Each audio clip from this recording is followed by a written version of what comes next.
Travolting presents Bobbin' for Robin.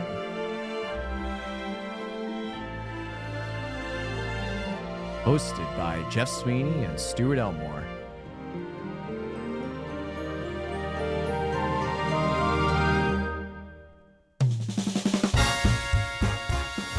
Covering Shakes the Clown with special guest Max Sullivan.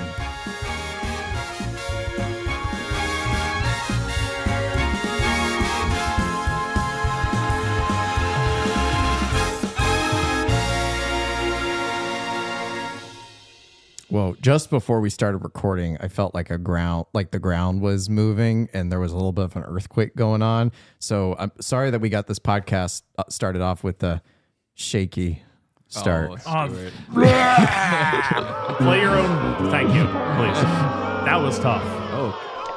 Brother, this guy stinks! No, we're not talking about a movie full of silly bits today. We're talking about a movie referred to once in the Boston Globe as the Citizen Kane of alcoholic clown movies.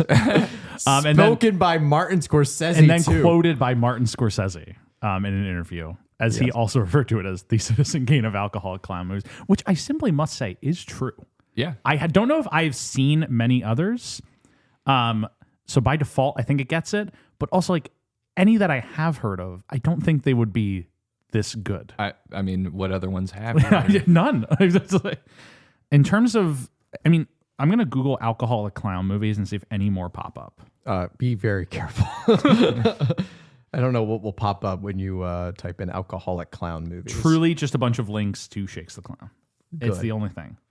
Yeah. Good. Yeah. Hey, everybody, and welcome back to Bobbin' for Robin. Thank you so much for listening to our episode last week on Awakenings, the critically acclaimed movie starring Robin Williams and Robert De Niro. Thank you for tuning in to this new episode, 1991, Shakes the Clown, starring, wait for it, Bobcat Goldthwait. Oh, I thought you were going to play a Bobcat sound effect. No. That would be good. That would have been such a good bit if you just been like, starring. I gotta say, the sound Bobcat. effects have been going crazy on this show. They have been. I really got to dial it back. No, I'm here for it. Keep them coming. So, Wow, this is a disaster. Yeah, timing that one out. That one always hits. that one always hits. But no, yeah, this is a film starring Bobcat Goldthwait.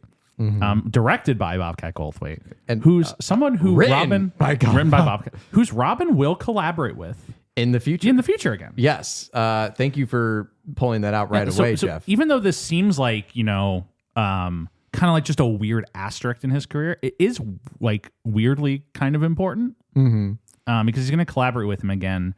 And it's also this period of Robin's career where like post 2 Oscar nominations, he's bouncing between comedy and drama in an interesting way.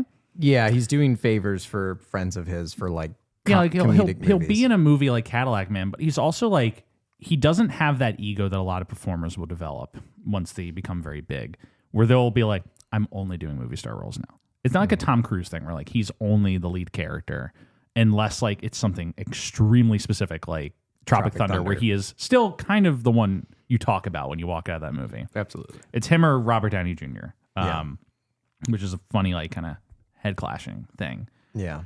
But like we talked about Portrait of a White Marriage, which was kind of a non-existent TV movie. Yeah. But it occupies a similar space as Shakes the Clown, which is Martin Mull and Bobcat Goldthwait are peers of Robin. Yeah. In the comedy scene at this time. Right. And he's clearly friendly with both of them. They pass in similar circles.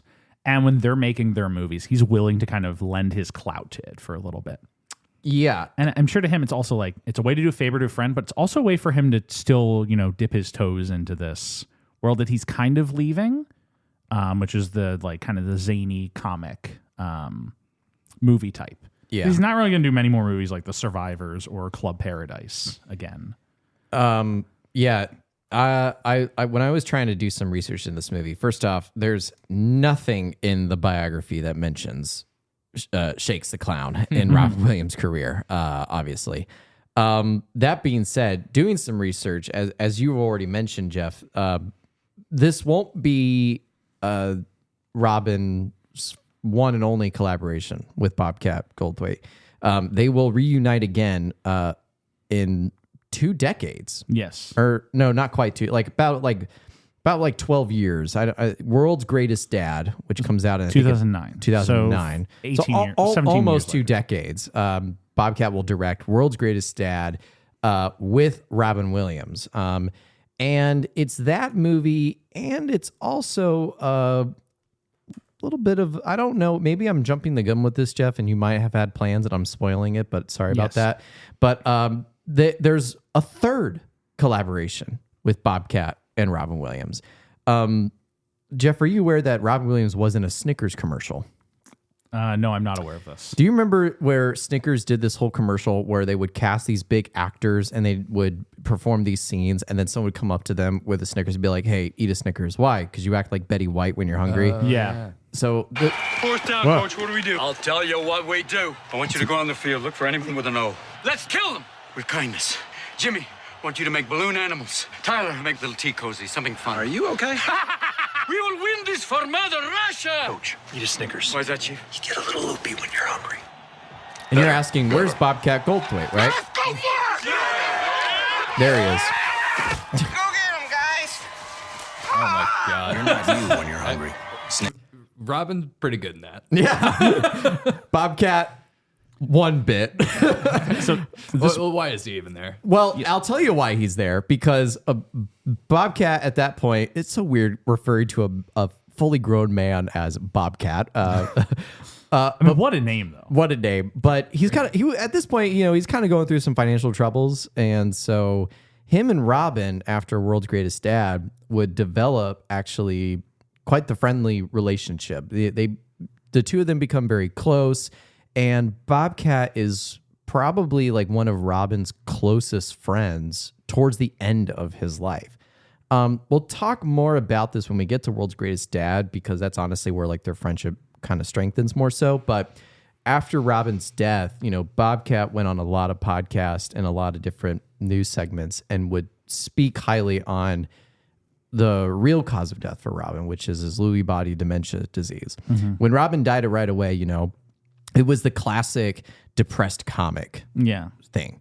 Everyone, oh, of course, because, he's so funny. He must have been tortured on the inside, and that's why he killed himself. It was a suicide, and that was what all the news outlets made. But Bobcat went on a bunch of podcasts and news segments to kind of disprove that and say, like, no, like, you don't understand. Like, when his autopsy came back, he actually had this neurological degenerative disease that made him go into sort of a hallucinogenic psychosis, which made him commit suicide. And so, I just put that out there as like a bit of trivial fact. As we'll talk more about that when we get to World's Greatest Dad. But this is sort of the beginnings of them, that friendship.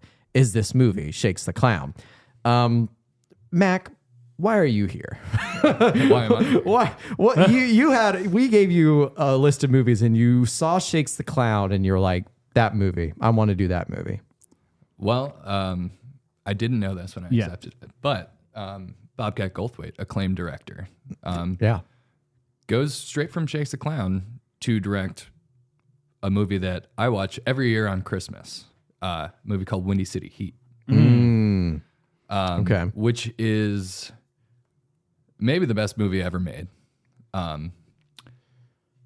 Quite possibly the hardest movie to describe. Yeah.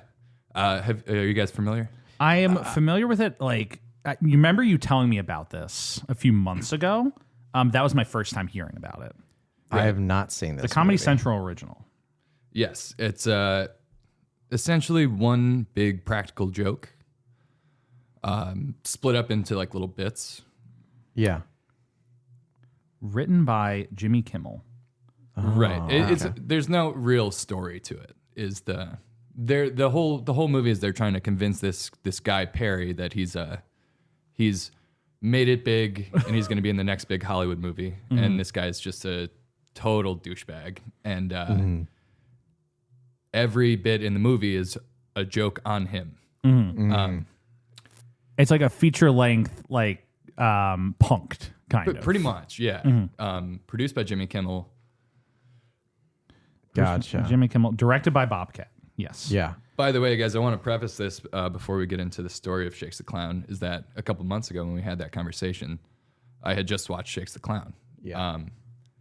I tried to rewatch it last night, and I was unsuccessful in paying attention to it. Very good. It's one of those movies that's Here, if you could just it's worth the mic. You can just there we go. Shakes the Clown is maybe worth one watch. I don't know if it's worth watching twice.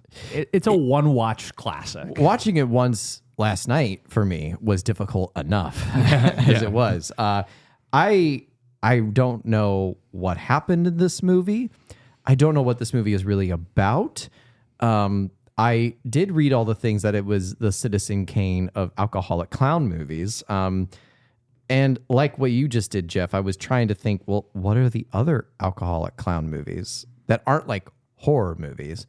This movie had the makings of being like a comedy horror mix-up, because there are some shots of this movie where you just see clowns running in the night.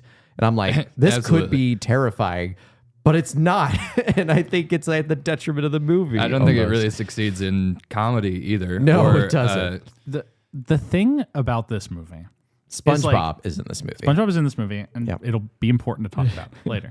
But I find this movie impossible for me to dismiss, because it's too strange and like kind of weirdly empathetic, and takes its subject of alcoholism like almost very seriously. It's a very accurate portrayal. Yeah, it's like hard for me to like dismiss this as just like a shitty clown movie when there's like kind of so much going on in it. Like this movie takes its subjects very seriously, which is to the detriment of the humor sometimes. Yeah. Because you do like stop being able to laugh at this guy at something. You're like, you got your life together, Shakes. Yeah. It's just like, Scorsese, I think, kind of hones in on that. He's just like, this is like less of just like a comedy about a clown and more of just like, this like kind of sad, frequently humorous take on this like this subculture of clowns. Because do you guys remember when It came out and there was like that craze of like, which it was probably like a bit of a viral marketing stunt from Warner Brothers, where like people were like, there are clowns being spotted all across the country. 2016. Creepy clowns are just like walking around. 2016 was the year of the clowns, man. It was Harambe died and clowns were chasing It was people. all The Cubs won the World Series. Cubs won the World Series, yes. It was almost certainly like Warner Brothers like had some involvement in like hyping up the clown epidemic to promote it. But at the same time, like when that was happening, I remember I read this article that was just like real clowns respond to outbreak of like creepy clown violence. No, it was like there was no violence. It was just like respond to outbreak of creepy clowns. Like all these fake clowns coming And out. it was like this devastatingly emotional article that I like was like wanted to weep during, because it's like all these guys like, I have been it's gonna like, this gonna sound so ridiculous. Are you gonna cry? No, this guy's like, I've been a clown for 25 years. Tough life. My calling in life has been to make children happy. It has not brought me prosperity, but it has brought me a fulfillment in my soul I haven't been able to find elsewhere. I am now being mocked and like chased with like pitchforks wherever I go. And it was like this guy's like, my livelihood has been ruined by this. Damn. And like, it's like a little funny when it's just like Timbo said like it's like Chuckles reveals he has been living in a van for multiple weeks. And like you want to laugh because like that's a silly sentence. But it is just like, this is like a culture, it's like a subculture of people who take clowning very serious. It just, Stuart, I believe also your profession is taking clowning very seriously. Yes, it is. But it's just like this movie has that weird, like, I read, there was a review that I read where someone's like, this movie takes it so seriously as like an ethnic subculture that you can't help but get swept up into it. Yeah, right. Okay, I'm sure the subculture of clowns does exist in this community. It does not exist like this. Like there's a shot at the beginning of this movie where Shakes is putting on his makeup in a gas station. Yeah, and he steps out, and or he steals the key from the guy. He's like, oh, you got to buy something. He's like, fuck you or whatever. And he comes out and like the guys who work at the gas station are just shaking their heads. Yeah. I remember when this town had no clowns. like what the fuck happened? They're invading the neighborhood. Whenever they go to that bar and every single person in the bar is dressed like a clown. It's like what gets me is There's like 3 professions in the entire movie, and it's clown, mime, bartender, and bartender. And then the girl is a bowler, and there's 2 cops. That's the entire. There's like a milkman. the 2 in it, I Jamoke think. cops in this movie we shall talk about. But it's like it's the fact that all these clowns stay in their makeup at the bar off hours. Like I'm convinced that they go to bed in makeup and all their wigs. I want to go on a little sidebar about Bobcat because this is a funny little bit that you guys may or may not know about. So 3 years after this movie was released, Bobcat, who I think is at this point is known for being more like a comedian, who also is going on Comedy Central a lot, making those Comedy Central TV movies, if you describe Mag. And in 1994, he went on the Jay Leno show. And, whenever Bobcat has already had a reputation at this point for being kind of like a difficult talk show guest, mainly because like his antics are very chaotic. He's kind of the jumping up and down the chair sort of guy. And his comedy, he's like a dark comedy. He's a dark comedy where it's like, it almost like he says this where it's like, I like comedy is like my healing process, whether you think it's funny or not. Like that's sort of his way. But he goes on the Jay Leno show, and you guys should watch this and you live react to what happens at the Jay Leno show. This sweeps, and I love Jay very much, and I thought, well, what if I don't know. What if I said He squirts lighter fluid and sets the chair on fire in the studio. Now you have to sit in this. Now sit down, sit down. Sit down, sit down. I'm not sitting in it. Sit in that chair. You know, Jay, I'm no stranger to sitting in gas. I think you missed it, Jeff. You weren't looking. I heard it. Okay. He sets the chair on fire live during the taping of this. Bobcat's going to get into a lot of litigation over this. So he pleaded no contest to charges stemming from that incident, where he was fined just under $4,000 in order to do public service announcements to promote a local burn center. Oh my God. Along with the fine and PSAs, he was given 3 years probation for that stunt. So that's Bobcat. And since then, I'm pretty sure he's like mellowed out in his older, wiser years. But also, I have to say, go off Bobcat. I like that. He That's set fucking Jay Leto's wild, dude. chair on fire. Like fucking nuts. That's why you watch, It's Jay Leto's like nonchalant reaction where he just like douses it with his coffee mug. Yeah. And he's like, now you have to sit in this. Any explanation to why he did that? I think it's just like his persona when he's doing these like talk shows. Here's the thing. It definitely endured. It definitely I endured. would say it was successful. It was a successful bit. Yeah. I mean, he's known as the guy that set the chair on fire. So He also seemingly once, during the David Letterman, took his anger out on Paramount about Arsenio Hall getting canceled, stood on the set's couch, spray painted Paramount sucks on a glass wall, and threw video equipment around the studio. yes. Arsenio was forced to restrain Goldthwait, and security was called to the set. Yes. So that's Bobcat. But yeah, I don't really have anything else to add in terms of pretext to this movie. Just that this is from the brainchild of Bobcat. And Robin does him a favor. I don't know like the origins of them meeting prior to this movie, other than maybe it's just that Bobcat was a young comic who was trying to make it into the industry. Robin, being sympathetic to that, decided to throw him a bone and show up as... He's not credited in this movie as Robin Williams, from what I understand. In Portrait of White Marriage, where he's literally credited as like pseudo Nim. Yes. That's his name as it's credited. In this movie, he is Marty Fromage. Marty Fromage is Fromage. it's just another. It's It's cheese. Fromage. It just means it's just cheese. He's Marty Fromage. Fromage. Mr. Cheese. Yes, Mr. Cheese. Marty Cheese. As mime Jerry. But the thing about like Bobcat connecting with this movie is kind of the last little bit of context is like he's notoriously, it's always said he's been sober since he was 19.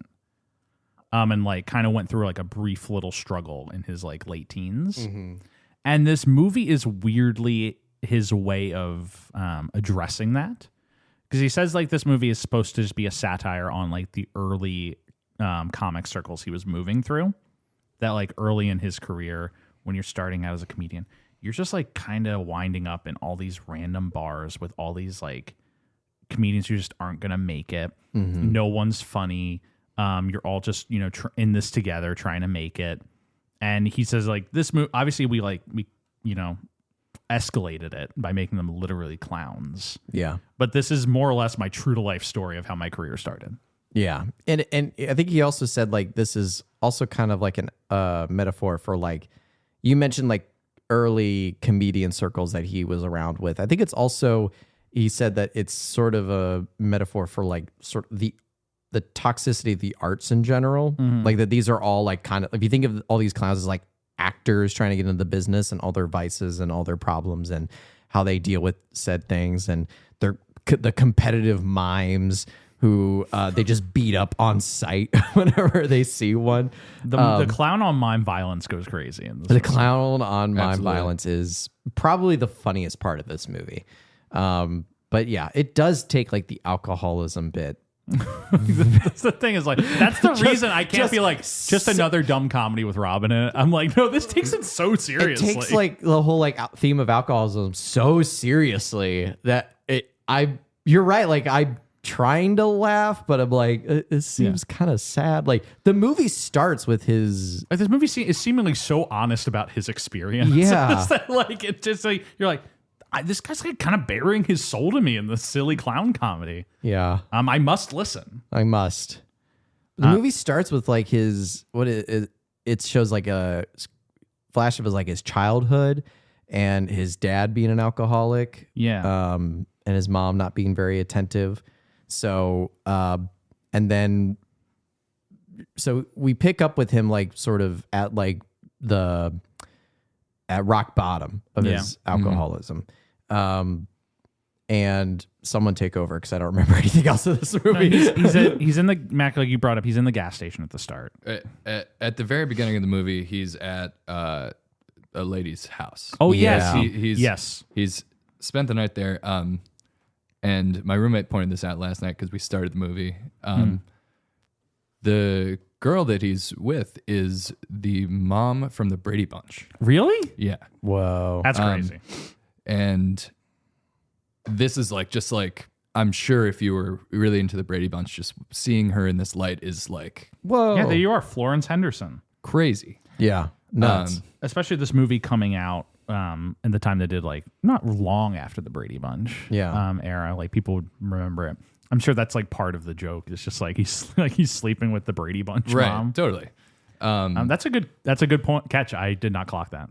So he wakes up, he's on her floor. Her kid opens the door to the bathroom and hits him in the head and then pees on his face. Yes. And he's like, why'd you do that? And then he's like, I'm running late. And then he runs out of there. Yeah. And he's just kind of booking it. He has to make it to a birthday party on the other side of town in the fictional town of Palookaville, which is a great name for a town. Can I just say, like, looking at the poster, I want to read like the top tagline, which is loved by children, desired by women, adored by bartenders everywhere. That's a good tagline. It's Bobcat Goldthwait, Julie Brown in the middle, shakes the clown. At the very bottom tagline, it's "Don't bring the kids!" exclamation mark. I love like the marketing for this movie. It's really good. But yeah, and then he makes it to the birthday party, if I'm remembering this correctly. Yes. He's late. He's late. He makes it to the birthday party. And the dad is outside and he's like, what the hell are you doing? Like, you're 2 hours late. And he's like, Bobcat gets up in his face and he's like, "You're gonna pay me $150 or whatever," and he like just scares the shit out of him. And he's like, "Okay." It's like a hustler clown. And then Bobcat goes on to do his act, and he's fucking incredible. He's a good clown. Yo, He's say, like doing some acrobatic stuff. The movie does make a point that like Shakes is a good clown. Like he's Absolutely. good at his job. But everything else around him really sucks. And then is it after this he goes to the bar and we meet the clown brigade for the first time?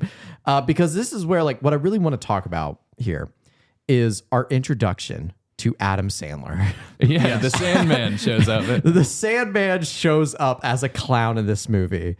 And then there's a few other clowns, most of which you won't even recognize, but one of which's voice you will probably recognize. Because one of the clowns is played by Tom Kenny, the longtime voice of SpongeBob. We got to talk about SquarePants. how he's. From Mr. Show. Yeah.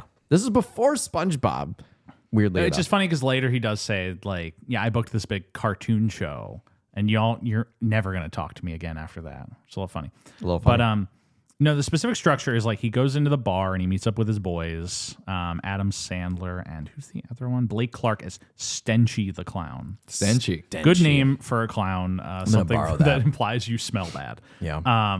But like the three of them are kind of hanging at the bar and they're watching on the TV.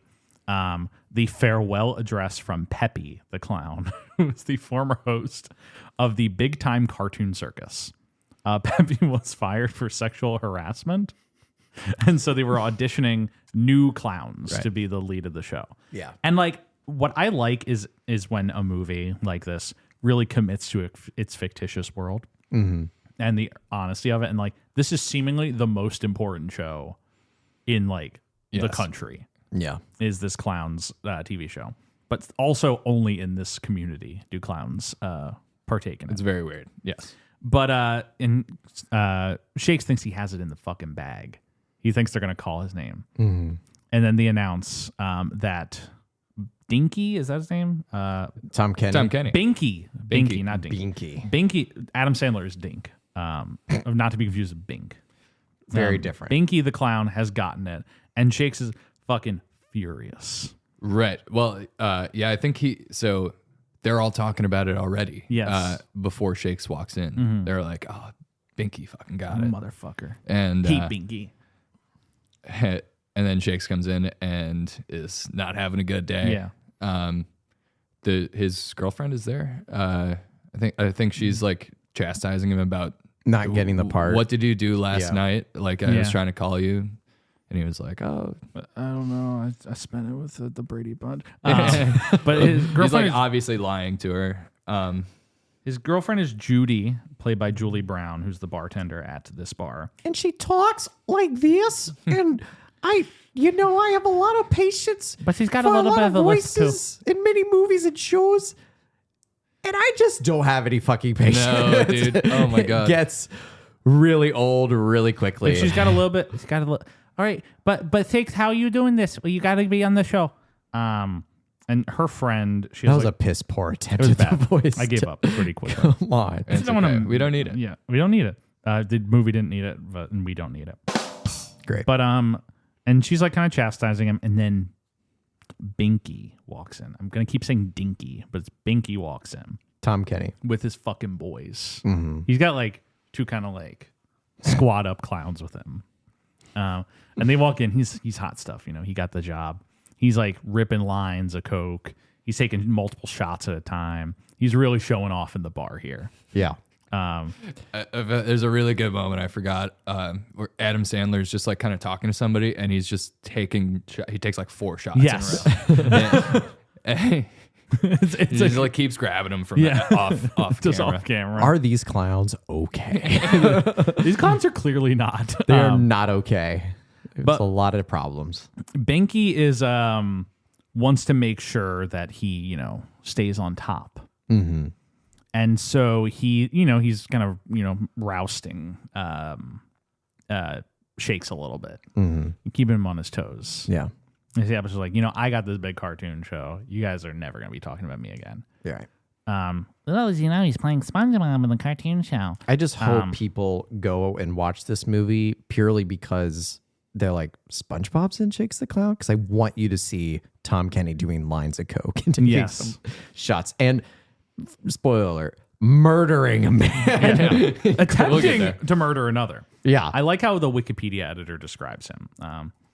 He has been passed over for the position in favor of Binky, a cocaine-addicted clown who is a neurotic and vindictive sexual predator and psychopath. Someone had fun writing that. I was like, when you read the Wikipedias, you know, like just a random person. I was like, I'm going to write the synopsis for Shakes the Clown today.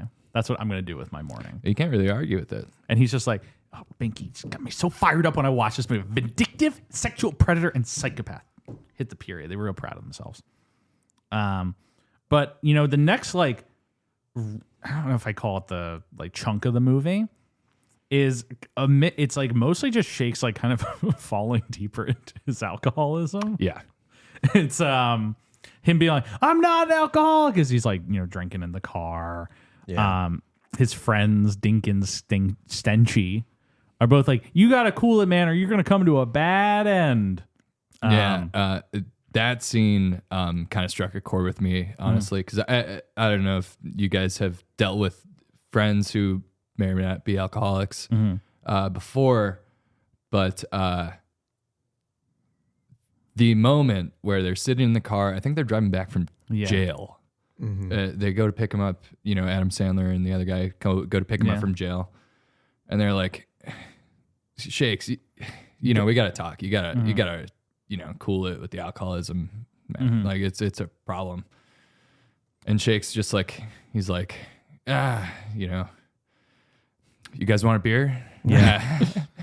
And I've been in that other position where I have to talk to somebody, and then it's like, you want a beer? And I'm like, yeah. And then they go on to have like a great day where they're like beating up mimes and like terrorizing like shops and stuff. Yeah. I think I brought up the scene just to play it because it's really funny. This is like one of the better talking scenes. To me? Yeah, we want to talk to you, Jake. Look, me and Dink. Just tell him. We think you drink too much. You got a problem. I got a problem? Yeah, I got a big problem. My best friends are fucking assholes. Seriously, Shakes, you drink way too much. Where do you get balls like that saying I drink too much? You know, I don't see you guys having any trouble whatsoever keeping up with me. I don't have a problem with my alcohol. I can stop anytime I want to. I just don't because I'm having a lot of fun with my drinking. Here's the thing. You take the clown outfits off. Becomes a very serious That's like just a serious intervention sequence. Yeah. And Mac, like to your point, like it feels very emotionally honest. Like Adam Sandler obviously has proven that he's a very good actor. I have no idea as to the skills of Blake Clark. But Bobcat, you know, he's been around the block a few times. The sequence, like, it's funny because they're in clown suits, but like it does have that honesty to it that you just can't really deny. Well, to me, it's what happens directly after that. Yeah. It's like the reality of you're trying to confront your friend who obviously has a problem. Yeah. But you have a problem as well. And directly after that, Shakes opens a beer, says, "Do you guys want a beer?" And they drink and drive. Yeah. And they kind of drop it after that. Yeah. They don't really bring up his alcoholism till much later. When he really hits Shakes rock kind of bottom. figures it out himself. you know? Yeah. It's the rock bottom that I feel like most alcoholics need to see for themselves to realize they need the help that they got to get. And I think Shakes kind of gets to that point in this movie too. Is the bit of this movie just that Bobcat Goldthwait wants people to stand around and talk about alcoholism very seriously, but with a clown? Like, if that's the case, it's what's funny working. about our episode is that like we're not really like laughing during this episode, but we keep saying insane things. Like Shakes really has to figure out his alcoholism. So someone like listening to this on their drive to work is like, this is ridiculous. Like, is that the bit here? I think it might be the bit here, because after that scene where they pick him up and they're driving, that's where they beat up a mime that's doing miming. This in the middle of a park. They just see a mime and like they become like visceral and feral, and they're like, "It's a fucking mime." Yeah. But by the way, there's actually 3 factions in this movie. There's clowns, there's mimes, and There's rodeo clowns. Rodeo clowns. Those, rodeo clowns are the baddest of all of them. The bad boys. They're the bad boys, which we'll get to that part a little bit later. But yeah, they beat the living hell out of one of the mimes, and they just get back their car and drive away like nothing ever happened. Because when I looked up this movie, I'm like, who is Robin Williams playing in this movie? And I see mime instructor. I'm like, okay, so there's going to be a mime in this movie, and that's when I should really focus up and pay attention to Robin. And then they pull up and they beat up a mime. I'm like, oh, is this Robin? And I'm like, oh, no, it's not. Okay, it's just another mime in the movie. And that's when you realize mimes are going to be like a part of the plot here. Yeah, exactly. We're going to get more this mimes. weirdly does adopt like a noir structure later in the movie where he has to like infiltrate this mime gathering. Well, here's the thing. Like, there's a version of this movie I think that's like slightly better, because here's the thing. We probably talked about, I would say, almost the first like 30, 45 minutes of the movie already. This movie is 80 minutes long. It's not long. When the real like terminology for it, not like the catalyst for this movie doesn't come until like we have 30 minutes left, which is when Binky kills I think the bartender of the bar or something like that. He's like seemingly all of the clown's agents and also the bartender and also the owner of the bar. Right. Yeah. And so I think his name is Owen Cheese. Owen Cheese. Good. And because God, the guy who played Owen Cheese is still alive. He's 97 years old. Good for him. But like, so will he come back for Shakes too? After Binky kills, so it's called Shakes like squared. Owen Cheese. That's when the movie kicks it into another gear. Because prior to that, it's all been as we've been talking about. It's like Shakes is trying to be a clown, and he's good at it, but he's got a drinking problem, and everyone addresses it, he ignores it, and then we move on, and it's rinse, spit, repeat up until Binky kills the bartender guy. But then we only have like 20 minutes of movie left. Right. And for me, it's like we could have scrunched all of that alcoholism bit and put the Binky committing murder scene, like even in like the halfway point would have even been better.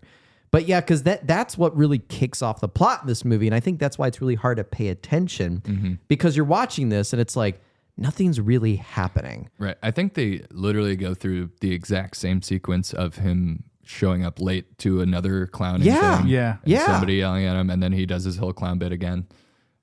Nothing's different in that scene. It's just the same thing. It's pretty much the same thing. Yeah. They're like, we want to show the audience 45 minutes worth of Shakes being a drunk clown. Right. Because he like... That can be a movie, by the way, but just make something happen. Like, I don't know. Because I think around that point is when Cheese tells him, like, I'm going to fire you unless you sober up. Yes. And you get this, like intense sequence of Shakes going through withdrawals. Yeah. But, like, being strong through and, like, making it work. Until he... I'm sorry. See, alcohol withdrawal. Shakes the clown. He, like, makes it work. And then he has a relapse at a kid's birthday party, which is what you're talking about. Oh, right. Yeah. So he like chugs a bottle of whiskey or something like that from like steals from the parents. He goes like Godzilla mode on the kids, just like trashing the party. And the mom has to take him down. I don't remember that part. I don't remember that part knocks either. him out. I suppose this is a good like segue to talk about with Robin's perspective in it. Is his alcoholism is a huge main part of Robin's life. We talked about earlier that after John Belushi died, that was kind of like the kick in the balls that Robin needed to clean up his act. Mainly cocaine. That was like the main part of the problem for Robin, but alcohol was obviously like a big contender of that as well. And I don't know when Robin would have considered himself sober. Because I think he doesn't. I should do more research behind this, but I think Robin more or less like quits sort of cold turkey and becomes like he makes a funny joke in his stand up that I'm a reformed alcoholic now, which means I have less dents in my car. Which is great. It's a great bit. But to that point, like Robin doesn't like go to AA or any kind of a rehab center until he relapses, which I think was in 2000, and it was when he was filming like that Alaska movie, not Insomnia, a different Alaska. What if it was Insomnia? Because he just couldn't sleep. No, it's a movie with like Alaska in the title. Did he do a second Alaska movie? Yes, he did. Wait, are you serious? Well, remember what not a lot of actors do like one Alaska movie. Are you telling me Robin did two? The Big White. It's called The Big White, which came out in 2005. Does that one also feature a very tired Al Pacino? No. It does feature an attorney of Giovanni Ribisi and Tim Blake Nelson and Woody. Okay, this movie sounds good. Okay, I got to stop talking about this movie because we are going to Mac, have you ever seen Insomnia? No, I have not. So Insomnia is Christopher Nolan's third movie. It's his third movie before he became like Chris Nolan. Mm-hmm. And it is Al Pacino is an LA cop who is for some reason sent to a small town in Alaska where the sun never sets to investigate a murder. Robin Williams is playing a serial killer. It's actually really good. It sounds great. The thing about the movie is like, it's like half like this crime thriller where he's chasing. The other half of the movie is Al Pacino just like looking extremely tired, walking around being like, I just can't sleep. Let me get a little bit of sleep. That sounds great too. And there's like a 5-minute montage of him like shoving pillows up against the window like, let me sleep. But I want to emphasize it's a very good movie, but like it is hard not to laugh when it's just Al Pacino being like, I just couldn't sleep last night. I'm real tired. I would watch a whole movie like that. But it's Robin being trapped in Alaska for a second time, which he would tell on a podcast episode of 2010 that, quote, is being isolated and cold on the Alaska set of this movie that contributed to his return of drinking after 20 years of sobriety. So 20 years from 2003, so that would make it 1983. So yeah, like right around like close to John Belushi's death, really. Well, I earnestly think him and Bobcat really connected over this. Yes. I have this quote from Bobcat. Yeah. And not just like make this movie about a clown like it's disgusting, but I just think it's very parallel over like Robin. Bobcat says, I was drinking and doing drugs when I was a young man, and I was out of control. When I was at my most outrageous and destructive, I alienated almost everybody. Barry was one of the few people who stood by me and didn't judge me. When we were making World's Greatest Dad, a couple days in, Robin Williams said, "Oh, I'm playing you." I did that. I had fame and wealth and things that were supposed to make you happy, but I wasn't happy because there's no importance in having a fulfilling life. So in my mid-40s, that was my pursuit, having a fulfilling life. And it's just like this movie. I mean, we'll talk about it, I'm sure, when we get to World's Greatest Dad, but like this is his story about like I felt like a clown. I alienated people, and I'm going to make fun of that. Yeah, right. And I also want to say I want to shout out Bobcat Goldthwait for the next question. Is the interviewer trying to like score a political point with, what do you think about the current idea that politically correct culture is ruining comedy?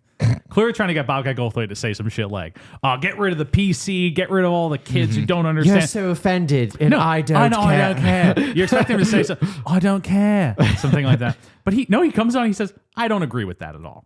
I think people should be allowed to talk about whatever they want on stage, but they shouldn't be surprised when other people have opinions on what they're saying. Yeah. I've always said what I wanted on stage, and I've had repercussions from disgruntled people.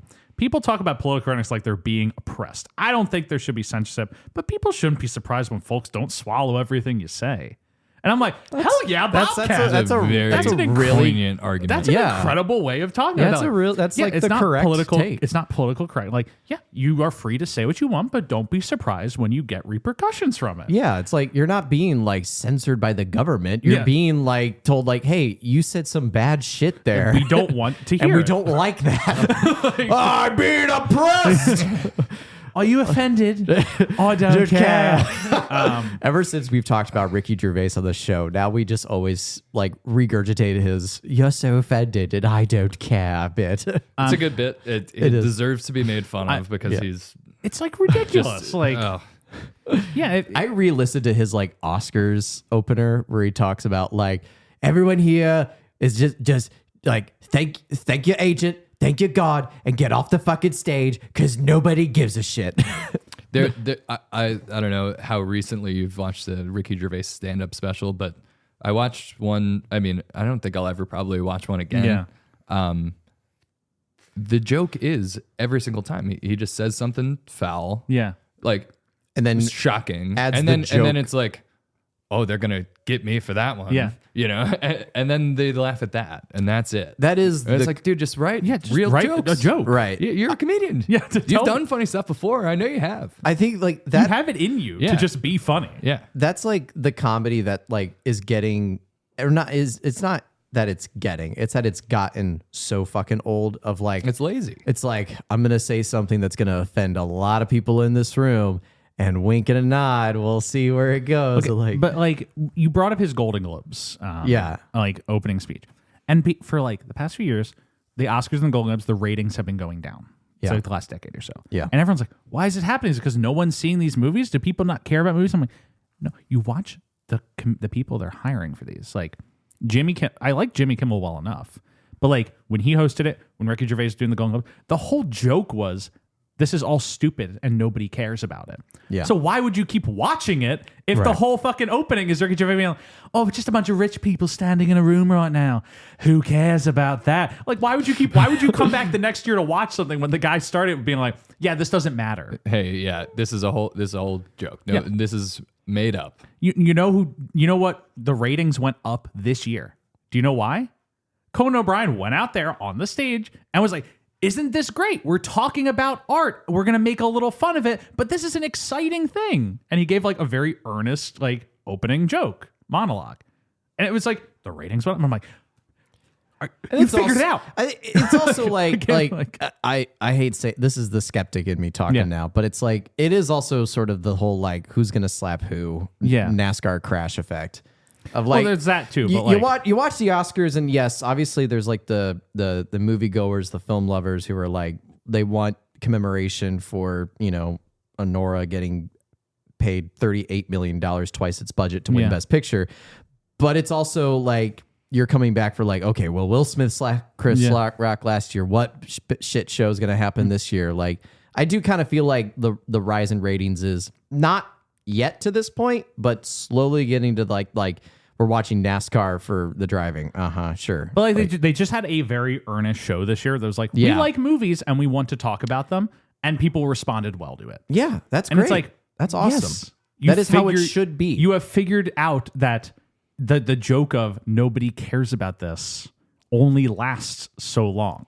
It's also like who are the Oscars for? Like we're not doing the Super Bowl here, right, guys? Like I think where people talk about like the ratings and viewership and how many people come in and tune in, like I didn't watch the Oscars this year, and it wasn't because like I have like anything against the Oscars. I just didn't really care that much, so I just didn't watch it.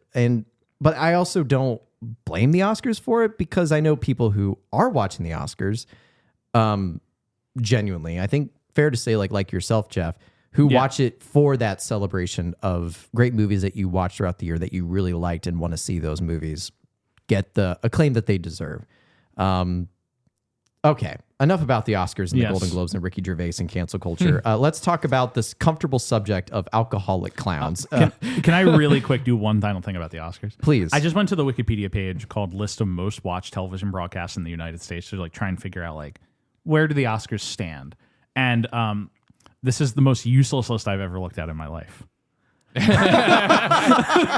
it is just 20 Super Bowls and the MASH finale. Oh my god. That is the End of list. Like it doesn't even that's continue. my point. Like, why are we even competing? the next one is excluding Super Bowls, which is MASH, Gulf War coverage, first Clinton-Trump presidential debate, episode of Dallas. Roots? One episode of Roots. Oh my god. Okay. Anyway, that's all I have to say about that. Back to Shakes. Back to Who is alcoholic at this clowns. point in the depths of his alcoholism. He has relapsed after going straight for a little bit. Right. And he's sent back to prison, I believe. He's sent back to be fired. Yes. Right. But before he gets there, right, is the Binky scene. Yes. Because he shows up and sees the body Yeah. and then runs. I pulled up the Binky scene because why the fuck not? Beak, Randy Beak. No, he walks in during the murder, I think. I don't think he Oh, does. no, you're right. That's good stuff. Rodeo Colombian clowns. prairie dog got a make in. Well, Salute. This movie's like kind of shot incredibly like a noir. Like sometimes this movie looks great. I think I brought this up. It reminds me of the movie The Warriors. Hey, wait a minute. You clowns are on dope. Where you going, old man? You didn't see nothing, all right? SpongeBob There's is about to five commit happy, a jolly felony. clowns The brutal, sitting around eating a Brutal big murder. Plate of beef. White, powdery beef.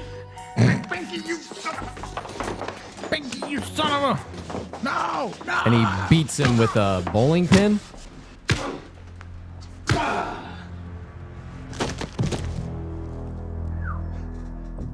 Boys, the poop has hit the fan.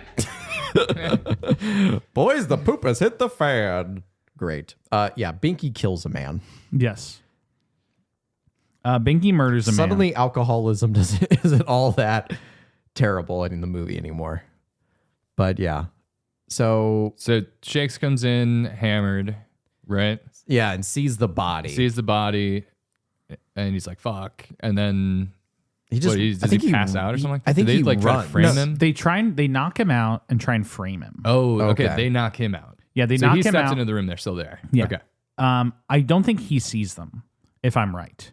I think he's walking in. They take him out before he sees the body. and then They lay him down. They put like essentially a bat in his hand and have him Weekend at Bernie's him against Mr. Cheese, which is just a delectable sentence to say against Mr. Cheese.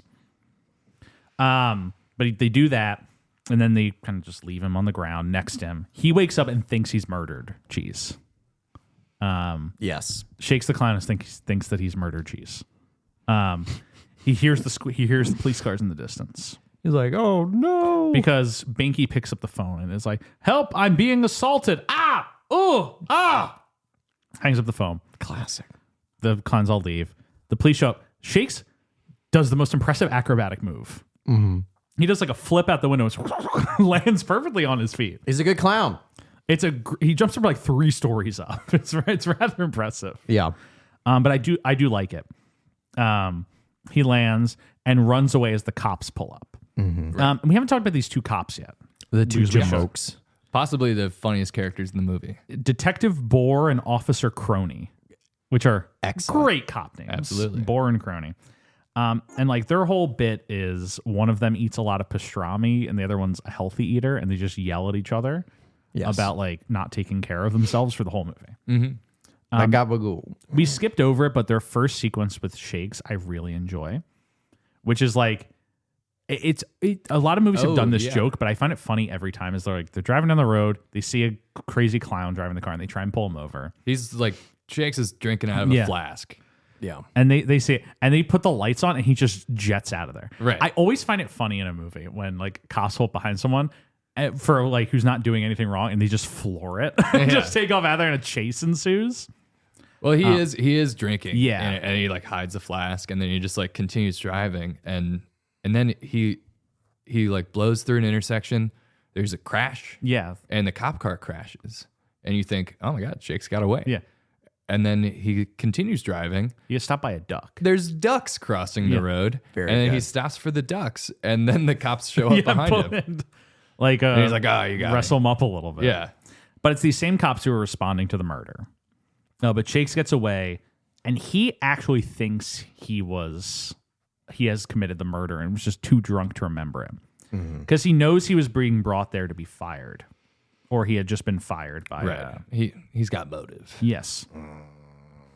And so he, like, is... I'm trying to remember. He kind of goes around, gets away from the cops, and he has to go... Or I think Jody is the one who convinced him, like, hey, you didn't. I don't think you did this. Like, that's not you. That's not your character. Shakes the clown. Yeah, because he runs in. It's like, I think I murdered a guy. And she's like, that's not you, Shakes. I know you. And I know you're you not better. a killer. Like, this movie, talking about it is, like, funnier than, like, the concept of watching it. Because, like, these are just insane concepts. So good. And I still would like to actually say I do enjoy this movie. I overall liked it. I'm in the kind of the same boat. It's like a one-watch movie. Totally. I don't think I'll ever go back to it. But he Judy is just like, Shakes, you need to go into hiding until we can sort this all out and figure it out. Mm-hmm. And they're like, well, where can a clown go into hiding? And now we're getting to the meat. Yeah, we're getting to the probably the best scene of the movie, right? The mime school. Yes, the mime school. He goes undercover as a mime, his enemy, his hated foe. It's like, I don't even know if he's undercover or if it's just like, hey, I can't be a clown anymore. What can I do? You know, You can mime. you can be a mime. So there's like an open mime class. With our walls and go. And that's where we get Robin Williams. It's led by Jerry the Clown. All right, everyone, we're going to be a cat in a box on Chat dans la boîte. Ready? Here we are. That's right. Use those claws. Make me believe that you're that little pussy. There we go. Yes. Fun fact, Robin Williams, real mime. Back when he was in Juilliard, he was actually, he did a few days as a mime out in Central Park. That's fun. Yeah. And he did get assaulted once. Wow. It's a mime. Yes. Some truth to it. Real story. So, yeah. That's, Crazy. He doesn't really show off like that mime skills that you'd think Julia from someone who trained actually clown was or miming. mime. yeah. I do like, he's just basically doing like Yeah, Yeah. it's a classic. I mean, it always hits. Yeah, When it there's a does. mime, when you have a mime in a movie, just like, For those of you who aren't watching the video feed, Jeff is putting himself in a box. what if we do the rest of this episode as mimes and it's just like minutes of silence? We're just like, Very good. Very, very good.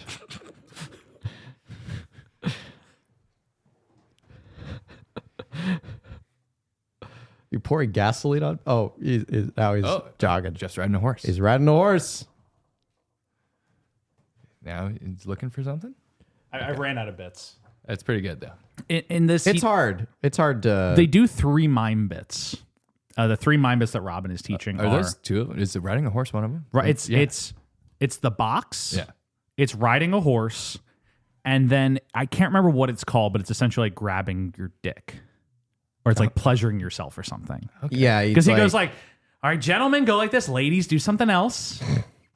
I can't even remember exactly what, if it is just like, masturbation or something, but it's basically just like, for the listener at home, I'm doing it. I'm doing the. He's jerking himself off. Yes. Well, not literally, but in mime sense. Miming. Jeff, It depends how. It depends. Put your dick away, Jeff. Come on. Let's. It depends how It depends how seriously you want to take miming, whether I'm actually doing it or not. Because if you take miming very seriously, then in the esoteric sense, I am. All right, everybody. Ladies, do something different. Ready? Whoa. Yeah. Whoa. Yes. It cuts to a different. That just scene. went crazy. It just cuts right out of it. Right out of right it. as they start. Okay. Right as they start doing the thing. But yeah, that's Robin. He's pretty funny in that role. Yeah. I think he does everything that he can with that little mini role. Yeah. That's really all I have to say about that. He will come back. That is not his only not his only appearance. We will see him again. And what happens after the mime class? It's like, doesn't Binky go to Shake's home and he kidnaps Julie Brown? So that happens. He shows up and he tells, what's her name in the movie actually? Judy. Judy. And Judy's like, you gotta help Shakes. He thinks he murdered somebody. He did murder somebody. I saw him do it. You have to believe me because, when I killed, it's a really weird dialogue because he's like, if I were the killer, I would have beaten him over the head with the pin, and I did it over and over. And did I say I? Well, now I guess I gotta kill you too.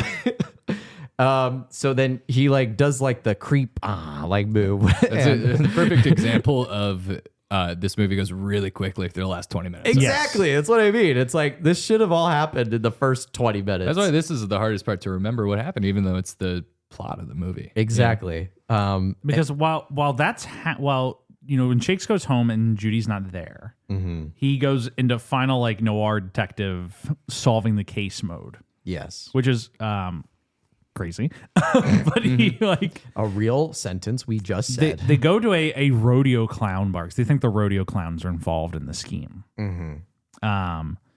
They infiltrate under the disguise of rodeo clowns, which is just their normal clown outfits like cowboy hats and like denim jackets, which is funny. I can't remember how exactly the rodeo clowns cop to committing the crime, but eventually they're pursued by the two rodeo clowns out of the bar and a car chase ensues. The rodeo clowns go off a cliff and are arrested by the police at the base of said cliff. Yes. And now it is known to all that Binky is the one who committed the crime. Right. Yes. Because the cops are one of the cops is just like, I knew from the start that Shakes was innocent.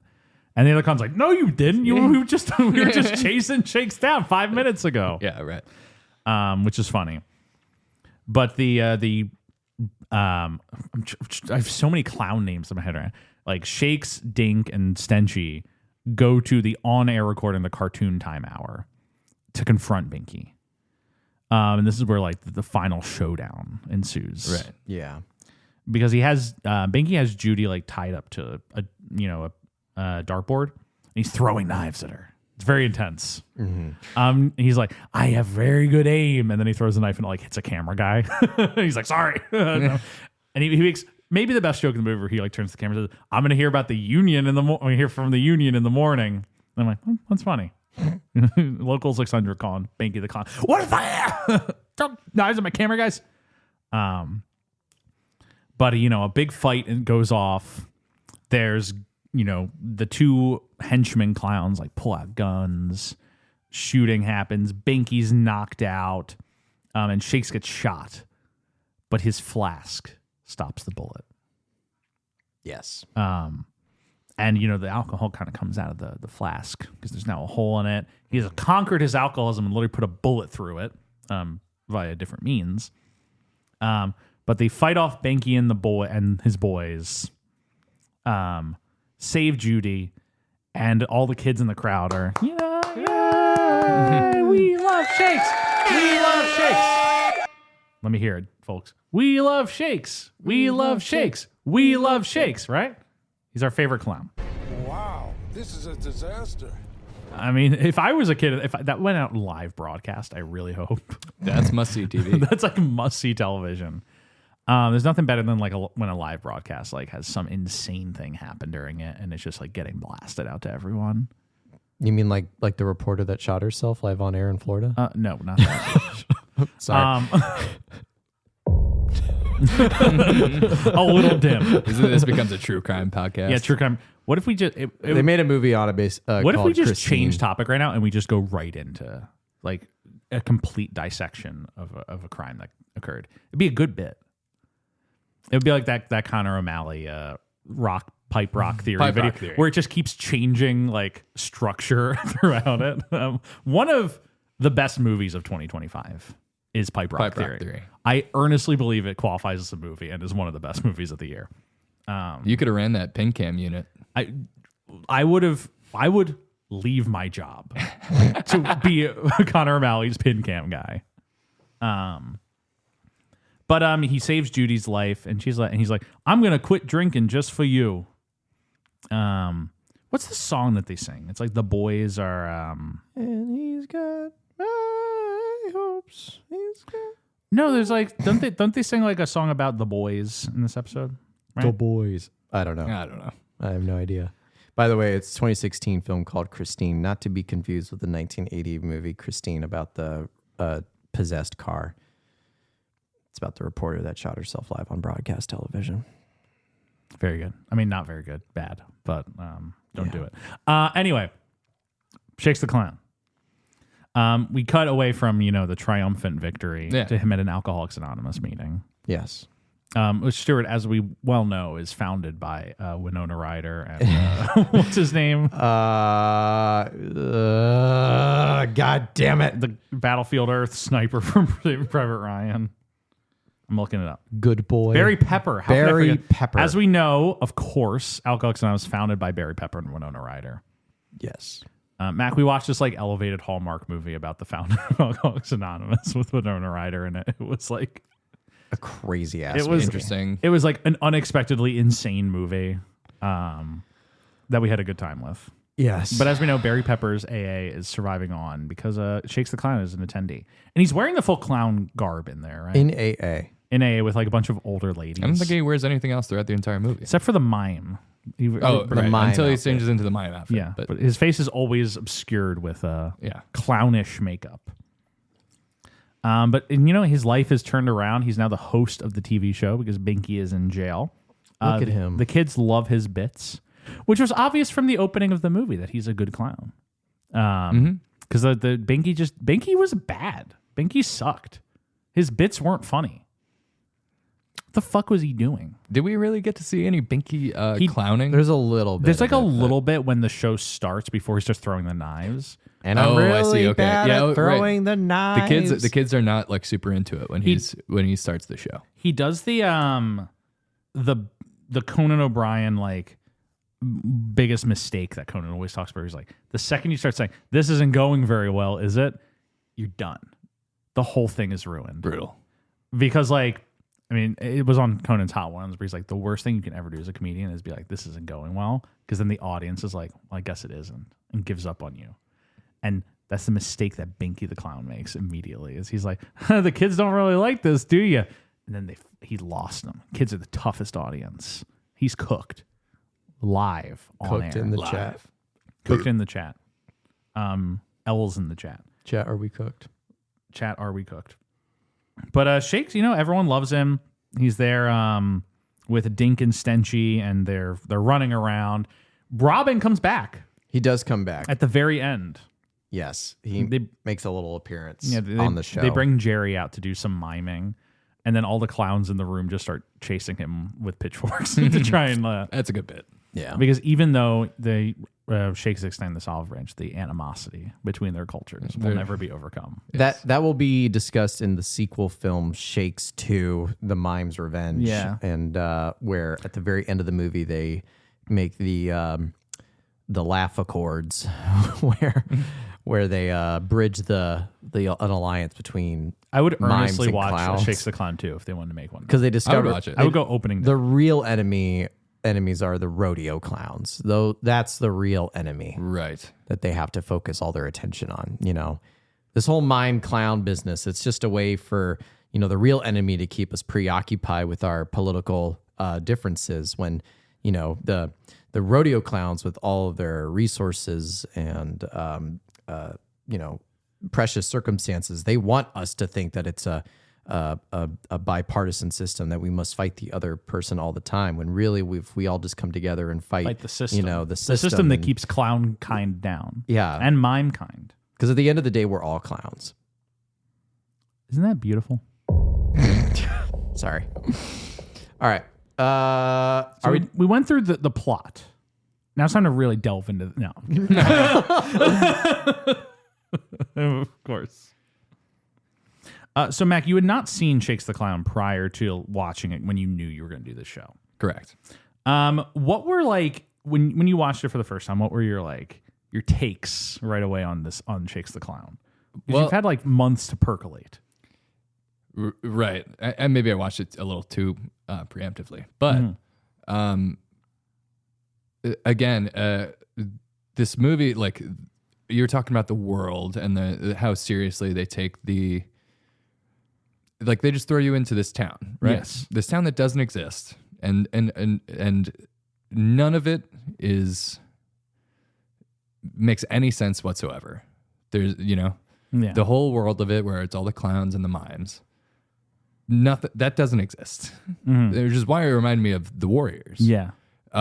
It's like you're kind of just thrown into this place, and it's seemingly like a real place. Yeah.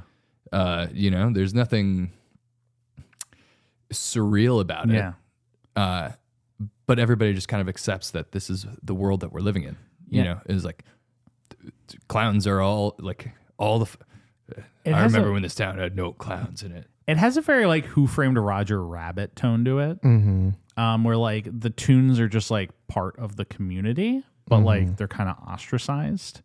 In fact, this movie has a lot of similarities with Who Framed Roger Rabbit tone wise. Yeah, I agree. Obviously, it's a lot darker than that, but the clowns are kind of treated like the cartoons in Who Framed Roger Rabbit, where like it does take it very seriously and just kind of presents this world where like, yeah, there's just a bunch of clowns about. You kind of got to accept it, or that's it. This is what you're watching. Yeah. Yeah, this is the movie you're watching.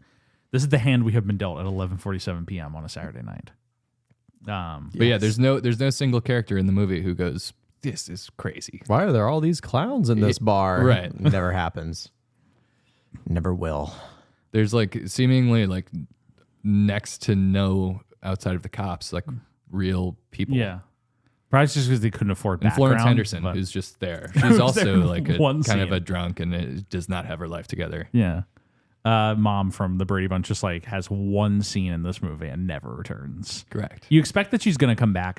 You expect that the bit's going to be she comes back and like confronts him about like two-timing her with Judy or something. Doesn't happen. She's just done. Yeah. They got it for one day. She didn't care. I did write down all the quotes that I like from this movie. And I would like to just read some of them. Sure. Do it. Adam Sandler being asked what he's been doing. Keep going. I've been busy juggling and shit, which is good. I've been out busy juggling and shit. That's good. I was Judy telling Shakes, you aren't listening to me. He says, I was listening to you. I was just looking over there. You were talking about Watergate or something. Tom Kenny, even though I got this big time cartoon show on the air now, I'm not going to change. He did change. Crazy. Shakes' car exploding. Damn, I just made my last payment. And then finally, Robin Williams watching Shakes try and do the wall. You're not groping a big titty lady. You're touching a wall. Straighten out. And those are the quotes that I wrote down that I just wanted to read for you boys. I don't have any other final thoughts on Shakes the Clown. Mac? No, not really. At the end of the day, hey, what are we doing here? Mac, I'm very glad we had you for this episode. Thank you for having me. Because I feel like if this was just Stuart and I, like we really would it would have been similar structure, but like we would have ran out of gas very quickly. You brought some important shakes. You shook this episode up. You shook this episode up a little bit. In front of these two I was clowns. trying to make that joke, but I couldn't think of the correct tense for shakes to be in. And then Stuart took my ball that I dropped and picked it up and dunked it into the net. What a story, Mark. Absolutely. That's right. Great. Well, thank you very much, Mac, for joining us. Real quick. This movie makes $115,000 at the box office Off of a budget of $1.4 $80 million budget. Yikes. It's a big money laundering scheme. Leonard Maltin gives it its lowest rating, while the Boston Globe calls it the Citizen Kane of alcoholic clown movies. Roger Ebert gives it a 2 out of 4, says it's very under-rehearsed. Under-rehearsed. It was nominated for Worst Picture at the Stinkers Bad Movie Awards, but loses to Nothing But Trouble. And then down the line, Goldthwait, in an interview with Conan O'Brien, revealed that Martin Scorsese defended the movie from detractors, quoting the Boston Globe, it's the Citizen Kane of alcoholic clown movies, which is very cool. And then the movie, it does weirdly have some cultural legacy. Slipknot uses a sample from this movie in one of their songs. Really? In Interloper. I wonder what the clip is. I did not listen to it in time, but there's 2 songs that refer. REM has a song called Binky the Doormat, which is about Binky from this movie. Wow. And then good. Lagwagon opens their song Going South with a soundbite. Binky, have you ever been kicked in the head by a bull? Weird representation for Binky in music. Yeah. REM Interesting. writing a song about Binky. REM really surprises me. Lagwagon using a clip doesn't. It's not too crazy. It's a little niche for a little punk band, but like REM writing a song, the name of the song is Binky the Doormat. Yeah. Like REM and Slipknot, like referencing Shakes the Clown is why it is worth covering on this show. Like obviously we have to cover because Robin's in it, but there's some movies we talk about where it's like, was that really worth like shining a light on? I'm like, Shakes the Clown, not like a huge cultural legacy, but worth talking about. Like as this weird kind of Bobcat Goldthwait artifact. I think it's become I did a little bit of research into it, and it's not necessarily I would call it a cult classic, but it has grown a little bit of respect for its portrayal of alcoholism post its release. Yeah, it has like a lower C cult classic reputation. Like it's not in like the territory of like The Room or anything, but like it has its defenders, and there's probably some theaters that do like midnight screenings of this throughout the country. Totally. Should convince the Music Box to do a midnight screening of Shakes the Clown. Stuart, what do you think? What if we host one? Thank you all so much for listening to this episode of Shakes the Clown. If you like this episode, please remember to rate, review, comment, like, subscribe. This episode might have been a little bit of clown college, but please join us next week for an episode where we're being joined by special guest Cole Bradley, the movie Dead Again, which is what I will become if we continue talking about this movie. Dead Again, potential for it to become our longest episode ever. Shoot me now. And, thank you again, Mac, for joining us. And special thanks to Michael Van Bodeken Smith for the theme music and Rebecca for the graphic design. See you all next week for Dead Again.